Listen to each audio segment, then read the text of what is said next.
Today, I want to talk to you about what I believe are one of the crucial distinctions between being an amateur speaker and a professional speaker.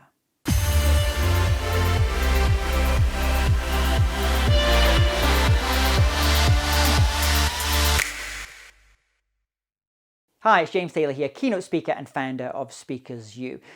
So sometimes I'm asked this question: what's the difference between an amateur speaker and a professional speaker? Now, some people say, well, a professional speaker is someone that earns their income through speaking on stages. And that's kind of true. So one way you can look at it is just income. How much money are they getting paid for it? Are they not getting paid for it? However, that's not the entire truth. Because what I also see is you'll go to events sometimes and someone may be speaking just before me on the event, and they are so good, even though they don't get paid to speak on that stage, I would class them as a professional speaker. They might not even think of themselves as a professional speaker, but I can look at that person and say, that person's a pro by the way that they deliver their presentation, the way they act around them. In fact, I've seen some people that get paid as speakers, and I still consider them amateur or amateurish in what they're doing. So I think one of the useful distinctions making between the amateur and the pro speaker is the commitment to practice and to their craft. So with an amateur speaker, they must have practiced to the extent that their best performance is good enough. So an amateur, they've kind of got to practice their presentation, their speech that they're giving, so that even if they absolutely land it, it's absolutely, for them it's perfect, it's still only just good enough. And that's fine for an amateur.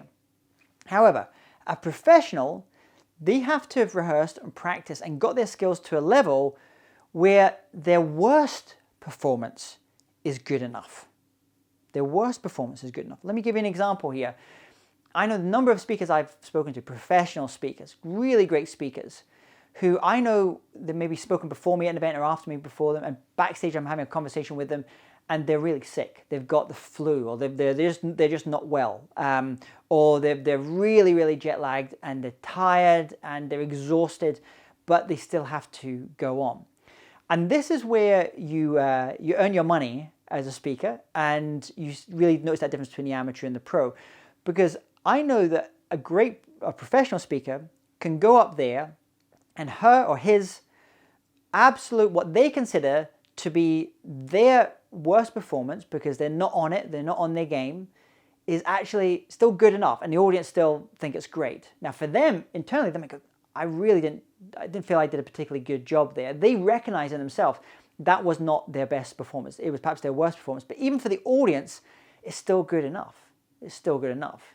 Now for the amateur, what they believe is their best performance may just be good enough.